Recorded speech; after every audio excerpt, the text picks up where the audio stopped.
여러분, 하나님이 저와 여러분을 만드신 목적이 있다, 그렇게 분명히 말씀을 하고 있죠. 무슨 목적을 위해서 우리를 만드셨다고 얘기합니까? 선한 일을 위하여 우리를 지으셨다는 거예요. 선한 일을 하나님이 원하셔서 우리를 만드셨다, 그렇게 말씀을 하고 있는 겁니다. 그럼 제가 여러분 유치한 질문을 한번 드려볼게요. 그리스도인들은 선한 일을 하는 것이 맞습니까? 틀립니까? 맞는 거예요. 그렇죠? 그럼 여러분 선한 일을 하고 계십니까? 아멘. 점점 목소리가 힘이 없어져요. 예, 우리가 이 선한 일을 통해서 구원을 받는 건 절대로 아니에요. 그렇죠? 우리는 믿음으로 구원을 받습니다. 하나님의 은혜로 구원을 받아요. 그러나 우리 그리스도인들은 선한 일을 해야 된다, 성경은 분명히 말씀하고 있는 겁니다.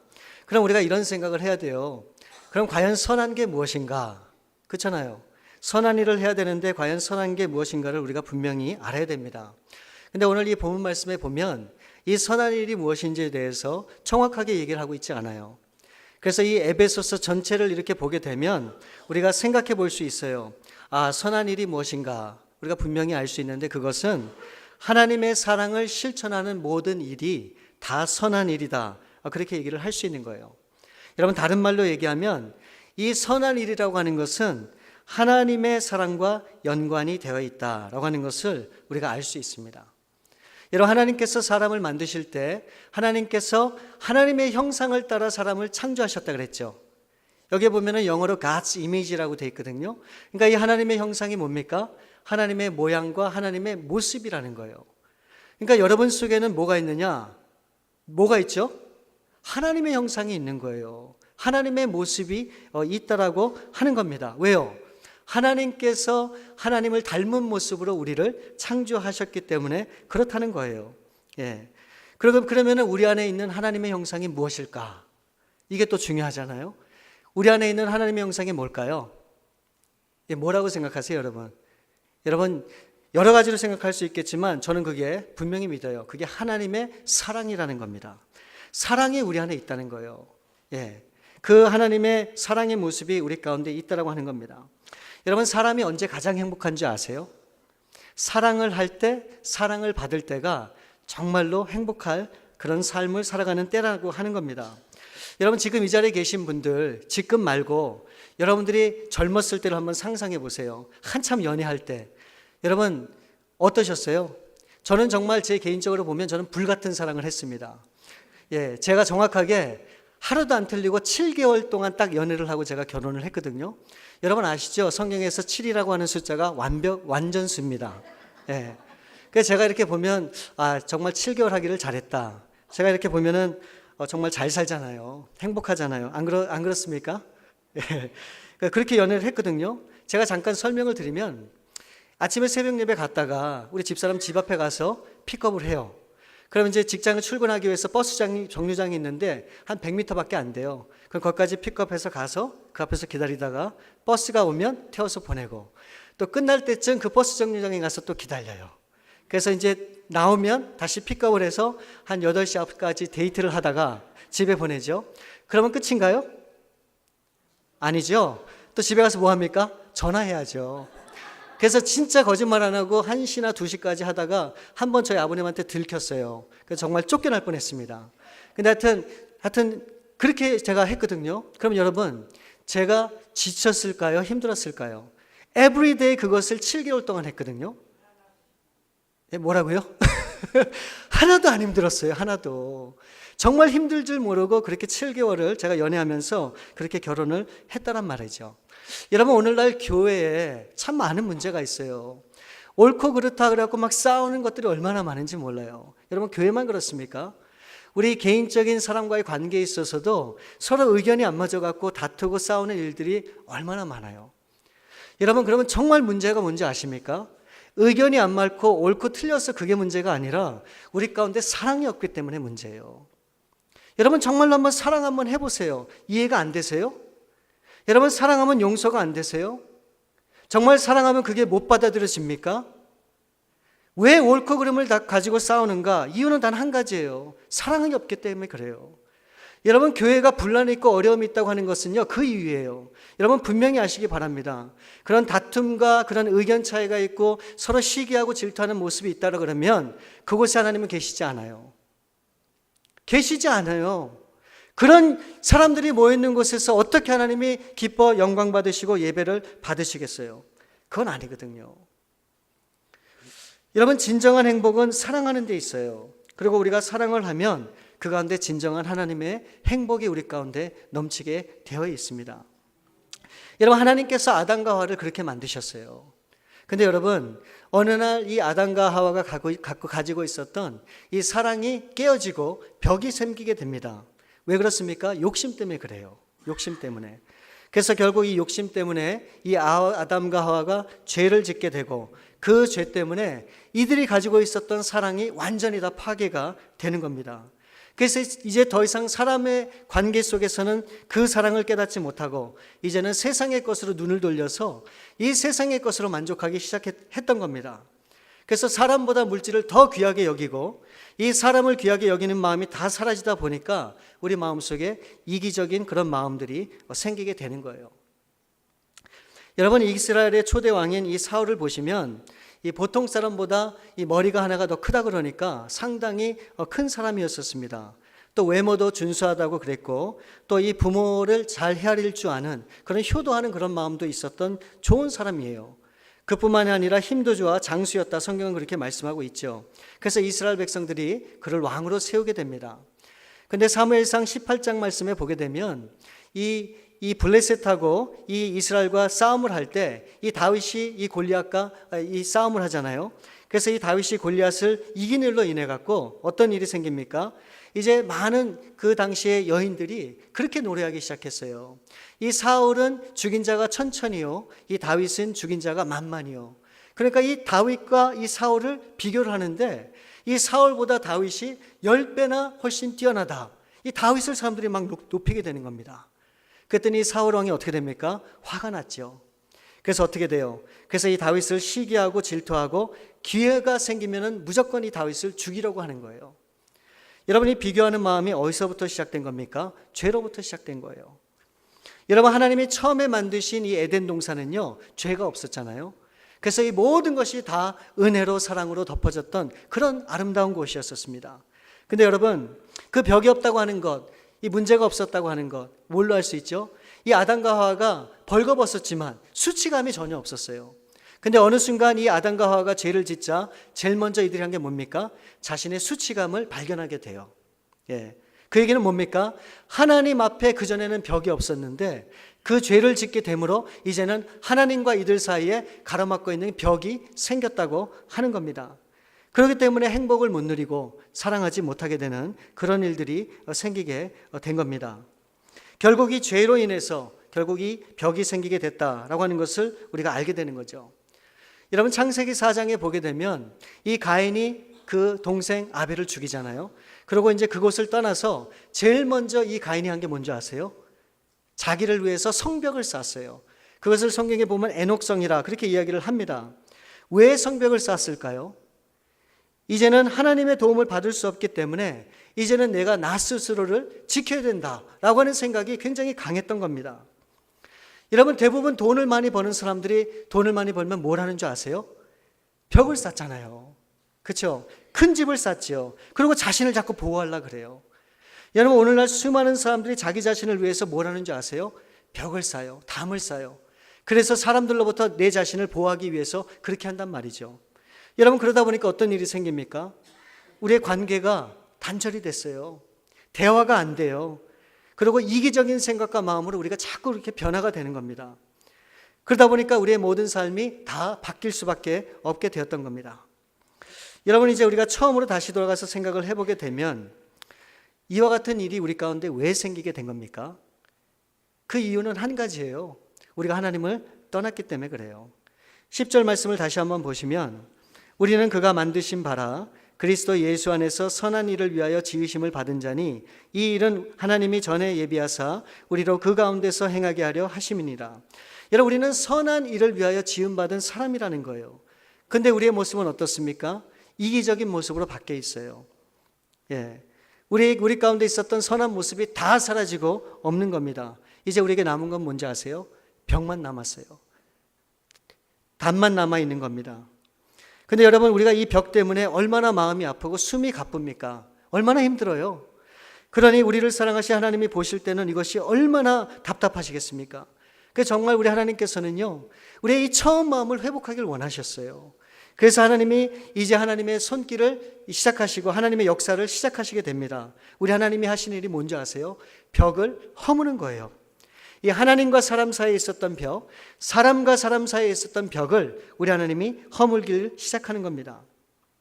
11절과 12절 말씀에 보면, 그러므로 생각하라. 너희는 그때의 육체로는 이방인이요 손으로 육체에 행한 할례를 받은 무리라 칭하는 자들로부터 할례를 받지 않는 무리라 칭함을 받은 자들이라. 그때 너희는 그리스도 밖에 있었고 이스라엘 나라 밖의 사람이라. 약속의 언약들에 대하여는 외인이요 세상에서 소망이 없고 하나님도 없는 자이더니. 여러분, 할례라고 하는 것은 하나님의 백성이다라고 하는 그런 표식이에요. 그래서 이 할례 받은 그런 그 당시에 무리들이 있었다고 하는 겁니다. 근데 그 사람들은 나는 구원받은 하나님의 백성, 하나님이 특별히 사랑하는 그런 백성이다라고 하는 그런 강한 자부심이 이들 가운데는 다 있었던 거예요. 그래서 자기들 말고 그 외의 사람들에 대해서는 정죄를 하기 시작했어요. 사람 같지도 않은 사람들, 하나님이 구원해 주지 않을 버림받은 사람들, 그 사람들을 정죄하기 시작했단 말이죠. 그래서 그때부터 엄청난 이 사람들 사이에, 유대인과 이방인 사이에 벽이 생기게 되는 겁니다. 근데 우리 주님께서 이들을 향해서 어떻게 하십니까? 13절 말씀에 보면, 이제는 전에 멀리 있던 너희가 그리스도 예수 안에서 그리스도의 피로 가까워졌느니라. 이 벽으로 인해서 멀리 있었던 우리의 관계를 이제 가까이 하시겠다. 그래서 이제 하나님이 구체적으로 어떻게 하십니까? 14절과 15절 말씀에 보면, 그는 우리의 화평이신지라 둘로 하나를 만드사 중간에 막힌 담을 허시고 원수된 것 곧 의문에 속한 계명의 율법을 자기 육체로 폐하셨으니 이는 이 둘로 자기의 안에서 한 세 사람을 지어 화평하게 하시고.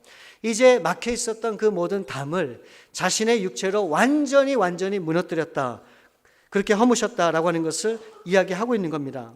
그리고 16절에 보면 또 십자가로 이 둘을 한 몸으로 하나님과 화목하게 하려 하심이라. 원수된 것을 십자가로 소멸하시고. 이 모든 관계에 어려움이 있었던 벽을 우리 하나님이, 우리 예수님께서 이 십자가로 완전히 무너뜨리고 이제 하나 되게 하시고 우리를 화목하게 하셨다, 그렇게 성경은 말씀하고 있는 겁니다. 여러분, 이게 바로 복음이에요. 이게 바로 복음이에요. 여러분, 요한복음 15장 11절 12절 말씀에 보면, 내가 이것을 너에게 이름은 내 기쁨이 너희 안에 있어 너희 기쁨을 충만하게 하려 함이라. 내 계명은 곧 내가 너희를 사랑한 것 같이 너희도 사랑하라 하는 이것이니라. 여러분, 우리가 하나가 되어서 사랑을 하면 하나님이 우리 안에 거하시고 그 기쁨이 우리 가운데 충만하게 임한다라고 하는 것을 말씀하고 있는 겁니다. 이제는 하나님께서 모든 담을 다 허시고 우리로 하여금 이제 하나 되게 하셨고 화목하게 하셨다고 하는 겁니다. 그렇기 때문에 여러분, 우리가 행복할 수 있는 길은 무엇인가? 바로 그것은 우리가 사랑하는 겁니다. 그리고 이 사랑의 계명을 우리가 이뤄가는 겁니다. 여러분, 이를 위해서 하나님께서 교회를 세우셨고 우리 하나님께서 천국 공동체를 이루신 겁니다. 우리 예수님께서 마지막으로 하신 말씀이 뭐예요? 다 이루었다. 이제는 사랑할 수 있는 그런 길을 준비해 주시고 그런 길을 우리 가운데 예비해 주셨다는 거예요. 그럼에도 불구하고 우리가 사랑하지 않는다라고 하는 것은 우리 하나님을 거역하는 것이고 하나님의 말씀에 순종하지 않는 것이 된다고 하는 겁니다. 우리는 이것을 잘 기억을 해야 돼요. 여러분, 나와 맞지 않는다고 거리를 두는 것, 또 나와 가까운 사람하고만 친하게 지내고자 하는 것, 물론 성격과 배경과 습관과 취미에 따라서 얼마든지 그렇게 할 수 있을 겁니다. 그러나 우리가 반드시 기억을 해야 되는 것은 무엇인가? 우리가 그렇게 할수록 하나님과 우리의 사이의 관계는 더욱더 멀어진다라고 하는 것을 우리는 기억을 해야 돼요. 여러분, 사람에게는 결코 하나님의 사랑이 무엇인지를 그런 사람들은 깨닫지 못하는 겁니다. 좀 더 솔직히 말씀드리면 사람을 가리어서 사귀는 것, 그런 모습들, 또 차별하는 그런 모습들은 아직까지 하나님의 사랑을 경험하지 못한 사람들이다라고 하는 그런 증거와도 같은 겁니다. 여러분들이 전도를 할 때 사람을 가려가면서 전도할 겁니까? 이 사람은 구원받아도 좋고 저 사람은 지옥 가도 좋고. 여러분 그렇게 전도하는 사람이 있다면 그것은 하나님을 전혀 모르는 그런 사람일 겁니다. 우리는 누구를 대하든지 그 영혼을 향한 그 마음을 가지고 하나님의 그 심장과 마음으로 그 사람을 똑같이 대할 수 있어야 되는 거예요. 비록 그 사람이 나하고 맞든 맞지 않든 우리는 그것이 중요한 것이 아니에요. 이미 하나님의 사랑이 우리 가운데 부어졌고 그 사랑이 내 가운데 있다면 우리는 그 하나님의 심정과 마음으로 사람들하고 관계를 맺고 그 사랑으로 하나님 앞에 우리의 삶을 드려야 되는 겁니다. 그래서 만일 그런 부분에 어려움이 있고 힘든 부분이 있다면 어떻게 됩니까? 우리는 돌이켜야 돼요. 그리고 수고하고 노력을 해야 돼요. 열심으로 화목하기를 힘써야 되는 겁니다. 우리가 사람들을 대할 때 편견을 갖고 나하고 맞지 않는다고 멀리하는 것, 그것은 하나님 앞에 죄를 짓는 거예요. 제가 분명히 말씀드려요. 여러분, 그것은 하나님 앞에 죄를 짓는 겁니다. 우리 이 자리에 계신 여러분 한 분 한 분이 정말 우리는 한 형제 자매예요. 한 피를 나는 우리 주님의 자녀라고 하는 겁니다. 우리는 영적인 가족이에요. 여러분, 가족이 뭡니까? 가족은 생사를 나누는 사람이에요. 마음과 뜻을 같이 하는 사람이 우리 가족이란 말이죠. 그러므로 혹시라도 저와 여러분 가운데 또 우리 가운데 이런 허물이 있고 또 벽이 있다면 우리는 이것을 다 우리는 무너뜨려야 됩니다. 그리고 정말 하나님의 사랑이 우리 가운데 흘러넘치도록 우리는 그렇게 해야 되는 겁니다. 요한복음 13장 34절 35절에 보면 여러분들 너무너무 잘 아시는 말씀이 나오죠. 새 계명을 너에게 주노니 서로 사랑하라. 내가 너희를 사랑한 것 같이 너희도 서로 사랑하라. 너희가 서로 사랑하면 이로써 모든 사람이 너희가 내 제자인 줄 알리라. 하나님께서 새로운 계명을 주셨단 말이죠. 우리가 다 알잖아요. 뭡니까? 사랑하라는 거예요. 우리가 그렇게 사랑하면 우리가 하나님의 예수님의 제자가 된다. 그렇게 말씀을 하고 있습니다.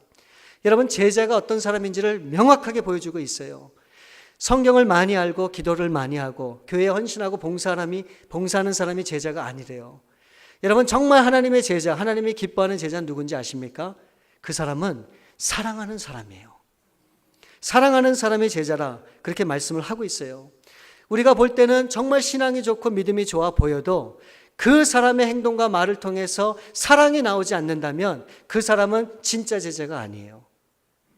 그래서 여러분, 우리가 남들에게 보이기 위해서 그러는 것이 아니고 정말 하나님의 그 사랑의 마음이 우리 가운데 있어야 되고 그 마음으로 우리는 형제 자매의 관계를 잘 유지를 해야 되는 겁니다. 그래서 그런 마음을 가지고 이 세상에 나가서도 비록 이 세상의 그런 모든 죄악들이 정말 너무나 우리한테 안 좋게 보이고 정말 부정적으로 비춰질다 할지라도 우리는 그걸 바라보면 안 되잖아요. 그 영혼을 바라보면서 그 사람에게 다가가서 하나님이 기뻐하는 영혼 구원에 정말 우리가 매진을 해야 되는 겁니다. 그렇기 때문에 여러분, 먼저는 우리와 우리 사이의 관계를 다 허물어야 되고 우리와 세상 가운데 막혀져 있었던 이 담을 또 허물 수 있어야 되는 겁니다. 그래서 우리가 이해는 안 되지만 내 자존심이 상하지만 양보할 건 양보를 하고 또 용서할 건 용서하고 또 이해할 건 이해하고 또 사랑할 것은 분명히 사랑하면서 나아갈 때 여러분, 정말 우리가 그렇게 살면 이 세상이 우리를 향해서 손가락질 할까요? 저는 절대 그렇게 보지 않습니다. 절대 그렇게 보지 않습니다. 여러분, 세상이 감당 못할 그런 놀라운 하나님의 사람들의 그 영적인 힘이 저는 거기에 분명히 있다 믿는 겁니다. 그 때문에 우리는 반드시 하나가 돼야 돼요. 우리가 하나 안 되면서 어떻게 이 세상과의 그런 막힌 담을 우리가 허물고 이 복음을 증거할 수 있겠습니까? 그건 불가능한 거예요. 여러분, 그런 교회는 이 세상에 하나님 앞에 절대로 쓰임받을 수가 없는 겁니다. 우리 안에 사랑이 가득 차고 우리 안에 하나님의 놀라운 은혜가 가득 차서 그것이 자연스럽게 이 세상 가운데 흘러가고 우리가 주어진 모든 삶의 영역에서 그 하나님의 사랑을 풍기고 그 하나님의 사랑을 나타낼 때 그때 수많은 사람들이 그리스도를 알고 하나님을 알고 주 앞에 돌아오는 귀한 역사가 있게 되는 거예요. 우리가 그 일을 위해서 하나님이 우리를 부르셨고 우리 교회를 분명히 세워주신 겁니다. 그 때문에 여러분, 지금부터 우리가 결단을 해야 돼요. 앞으로 우리의 삶이 어떤 어려움이 있고 우리 관계를 해치는 그런 일이 있다 할지라도 나는 믿음의 사람이 되겠다. 나는 정말 하나님이 기뻐하는 그런 삶을 살겠다. 이런 결단과 마음을 가지고 나갈 때 여러분, 비록 그것이 힘들고 어렵지만 우리가 끊임없이 그렇게 노력할 때 분명히 하나님의 때가 되어서 하나님이 참으로 기뻐 받으시는 그런 아름다운 교회의 모습으로 우리 하나님 앞에 온전히 쓰임받는 그런 저희들 분명히 될 줄 믿습니다. 그래서 여러분 그런 마음을 가지시고 오늘도 우리 야외 침묵회 할 때 빼지 마시고 적극적으로 함께 참여해서 우리 하나님의 귀한 사랑으로 하나 되는 그런 아름다운 복된 하루가 될 수 있기를 우리 주님의 이름으로 축복을 드립니다.